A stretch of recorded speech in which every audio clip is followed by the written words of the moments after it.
Ong wilaheng sekaring bawana langgeng.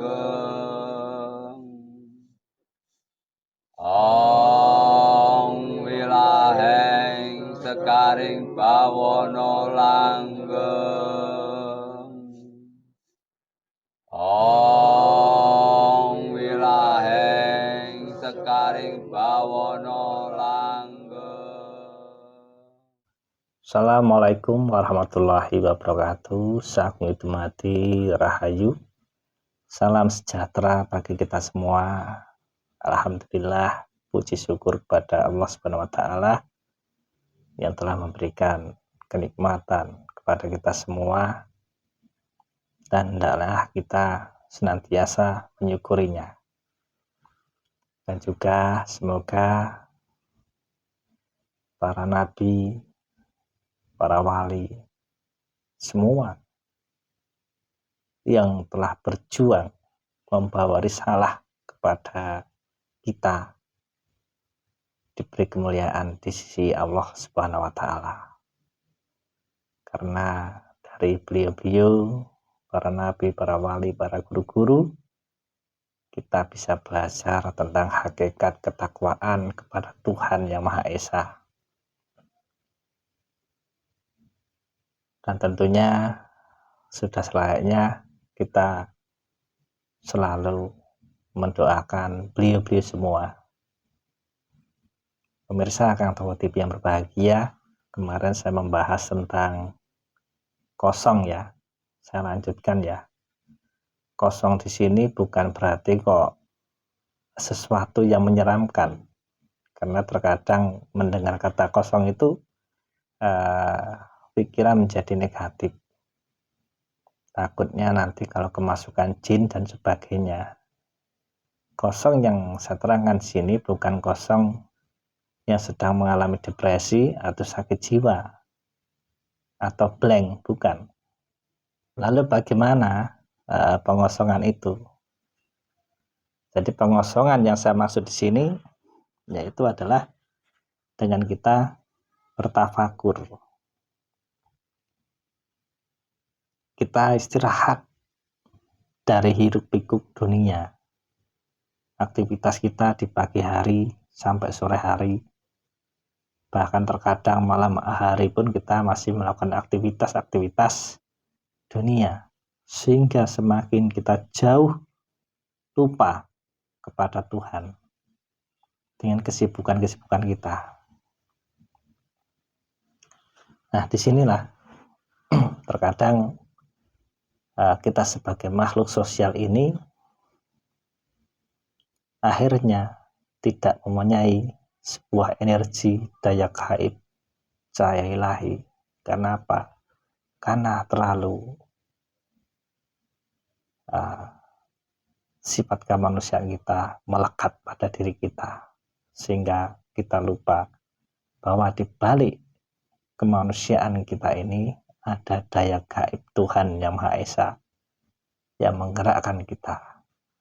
Kalau kita sering tafakur, contohnya ketika malam hari tiba, kita melakukan sholat taubat.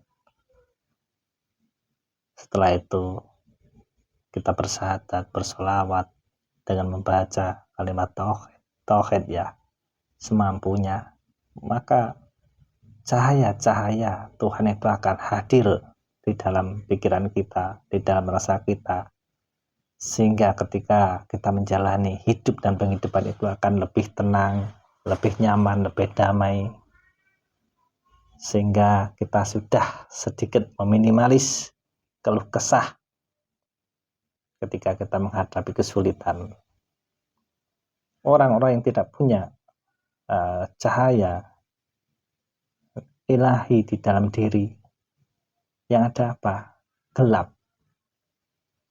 Jadi rutinitasnya ya cuman bekerja, setelah itu capek, istirahat, tidur. Tapi pikirannya tidak ada ketenangan, tidak ada ketentraman.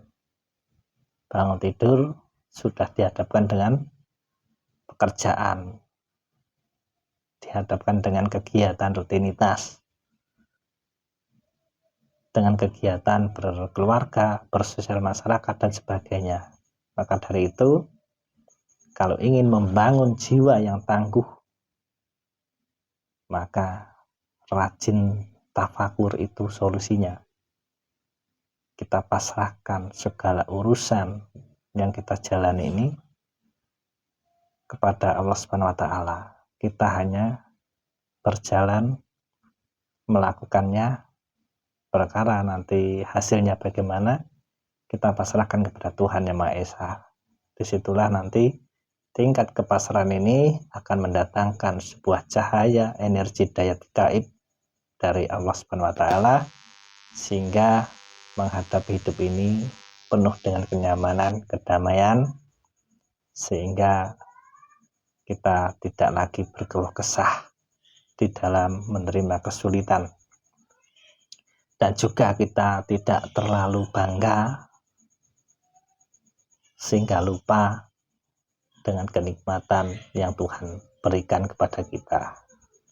Kalau yang namanya sholat 5 waktu itu adalah sesuatu kewajiban, karena itu adalah penyembahan selaku kita menjadi hamba kepada Sang Yang Maha Pencipta, khususnya umat muslim ya. Kalau yang non muslim ya sesuai dengan kepercayaannya. Tapi bagi muslim, sholat tobat ini adalah suatu amalan sunnah, tapi bisa mendatangkan energi ilahiyah yang luar biasa. Dengan sholat tobat ini, maka kita akan terlindungi dari perkara-perkara perbuatan yang merusak diri, merusak pikiran, merusak rasa, merusak raga, sehingga setiap tingkah laku perbuatan kita langsung akan mendapatkan sebuah petunjuk mana yang harus dilakukan, mana yang harus ditinggalkan. Beda kalau kita hidup tidak kenal dengan ritual peribadahan, penyembahan, ataupun kesadaran kepada Tuhan, maka hidup yang dilakukan hanya akan menuruti nafsu-nafsu yang terkadang mengarah kepada perbuatan yang tidak baik. Ya, karena nafsu itu macam-macam. Ada yang diridhai, ada pula nafsu yang tidak diridhai. Maka dari itu, dengan melakukan sholat tobat ini, insya Allah nanti akan memberikan cahaya petunjuk, sehingga kita akan selalu dibuka kesadaran kepada Tuhan, sehingga kalau berbuat menyalahi aturan, maka kita akan segera tersadarkan. Tapi ya jangan dijadikan andalan kalau kita berbuat sesuatu semau kita karena kita sudah melakukan sholat tobat. Bukan itu.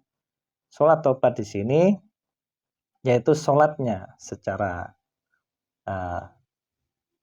ragawi dan juga secara tingkah laku ragawi. Bagaimana menyolatkan pikiran, menyolatkan rasanya, menyolatkan raganya, ya harus disempurnakan seperti itu. Saya kira cukup. Kalau ada kurangnya mohon maaf karena keterbatasan pemahaman saya. Nah, karena saya juga fakir ilmu, saya juga masih belajar, kita sama-sama belajar. Kalau ada salah kata mohon dimaafkan. Terima kasih, sekian dulu. Assalamualaikum warahmatullahi wabarakatuh. Saking itu mati rahayu. Ong wilaheng sekaring bawana langgeng